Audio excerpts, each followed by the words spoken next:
Let's move on to the last of the SI units that we really haven't discussed too much. This is the idea of temperature.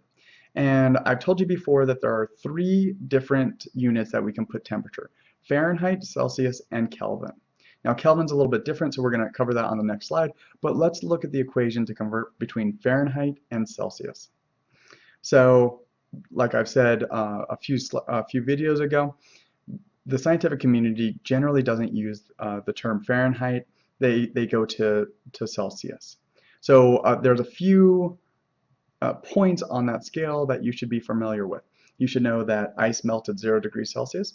You should know that water boils at 100 degrees Celsius, and room temperature is generally around 25 degrees Celsius. Those are the three major points that you should have in the back of your mind when doing calculations.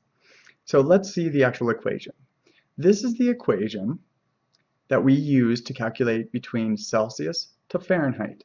So if we wanted to know what the temperature is in Fahrenheit and we're given the temperature in Celsius, we just plug in the Celsius number here.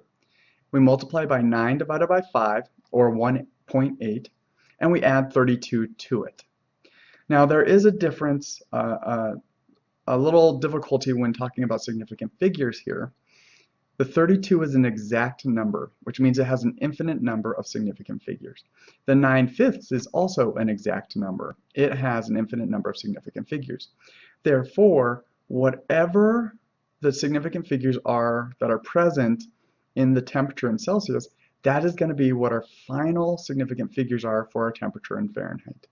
So we have this equation. It's a pretty simple equation, but you're going to have to be able to convert between Celsius and Fahrenheit, and then back Fahrenheit to Celsius.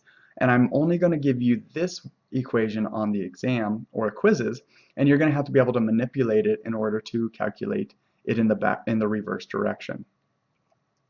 So let's see, what is the conversion from Celsius to Fahrenheit? So I'm going to show you how to do that now, and then we'll move on. So here we have our original equation. We're going to subtract 32 from both sides. That's going to cancel out the 32's on the right, and we're going to get a negative 32 over here plus this. And I rearranged our equation here. Then I'm going to multiply by 5 over 9 to cancel out our 9/5 here. Multiply both sides by 5 over 9. This 9 cancels with this 9. This 5 cancels with this 5. We get that. And now we have our new equation. And here, this temperature in Fahrenheit minus 32 has to be in brackets, in parentheses. And we get temperature in Celsius is equal to 5/9 times the temperature in Fahrenheit minus 32. Do not forget these parentheses. Your answer will come out wrong if you do forget those parentheses.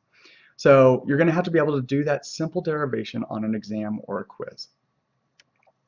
And I just rearranged the equation here. So let's talk about this idea of Kelvin. And I said this on one of the previous videos. Kelvin is the absolute temperature scale for temperature. This is Lord Kelvin.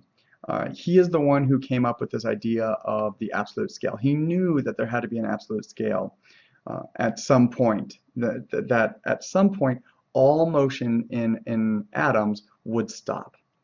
And so his real name is William Thomson. They gave him Lord Kelvin. It's a river by where he was born, and so his name just kind of became Lord Kelvin.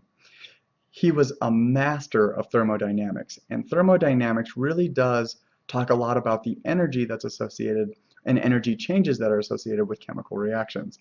So this is that big field that I talked about on the first video. It's called thermodynamics. It's kind of a difficult field. It has a lot of derivations in it. What else do we know?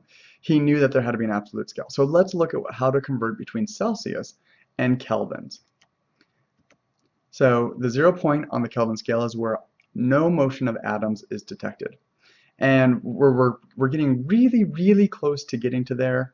We can't actually get to stopping all the motion in atoms at this point.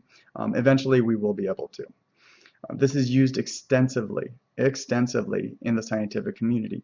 This means that we generally will talk about Celsius or Kelvin. We rarely talk about that Fahrenheit. So let's look at the equation to convert between Celsius and Kelvin, degrees Celsius and Kelvin. So to convert between degrees Celsius and Kelvin, all you do is add 273.15 to the Celsius measurement. This is going to be considered an exact number for this course. What that means is however many decimal places are in your Celsius measurement, that's how many decimal places your final answer has to have. So temperature Kelvin equals the temperature in degrees Celsius plus 273.15. Very simple equation. Let's look at an example problem. What is the temperature in Kelvin of ice that is at 0 degrees Celsius? That's pretty easy. We have a degree Celsius. You notice that there's a degree written here, a degree symbol written here. There will be no degree symbol written when I write the term for Kelvin. And that's kind of a fine point in chemistry. The degree symbol is reserved for Celsius and Fahrenheit. It is not in Kelvin. So temperature in Kelvin equals the temperature in degrees Celsius plus 273.15. I just plug in our value. 0 degrees Celsius plus 273.15. This gives you 273.15 Kelvin. You notice here I did not write a degree symbol. You never write a degree symbol for Kelvin. This is also a capital K. And that's what I just said here.